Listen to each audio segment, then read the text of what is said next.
J'ai été aumônier de la prison du Mans durant 20 ans, exactement d'août 77 à août 97.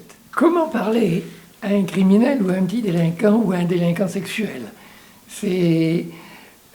D'abord, il faut bien rappeler que j'étais aumônier de prison, donc a priori sans parti pris. Ma porte était ouverte à tout le monde et j'accueillais tout le monde. Tout ce que j'avais vu m'ont provoqué à envoyer une lettre ouverte au ministre de la Justice pour dénoncer les conditions d'incarcération que je trouvais lamentables parce qu'on ne faisait plus du tout attention à l'humain qui était à l'intérieur de la prison. Sur 25 000 détenus que j'ai rencontrés, à combien a profité la prison et le système carcéral? Peut-être à une vingtaine, c'est tout. Voilà ce qui m'a poussé à écrire ce livre. Et à partir de là, il y a eu encore d'autres livres, des quantités d'émissions télévisées.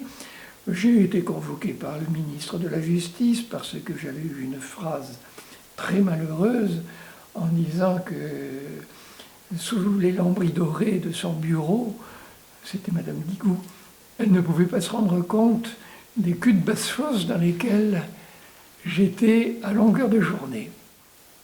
J'avais un contact absolument personnel avec le détenu, c'est-à-dire que j'étais souvent en relation avec sa famille, bien souvent aussi en relation avec les victimes, et j'ai essayé de faire prendre conscience aux détenus de l'acte qu'il posait ou qu'il avait posé, des conséquences que ça avait pour sa famille.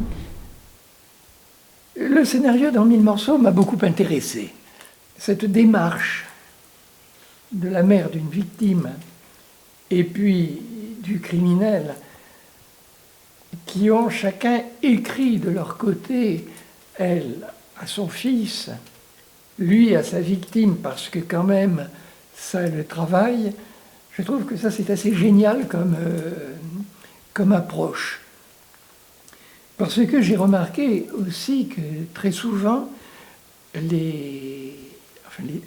la côté détenus, ils avaient besoin d'écrire l'acte qu'ils avaient, et ils avaient besoin de venir me raconter. Mais alors, ça prenait un certain temps, quelquefois je dis au bout d'un an, mais ou alors là, je me recevais tout en rafale, et après, ils allaient beaucoup mieux, parce que ils avaient dit ce qu'ils avaient sur le cœur.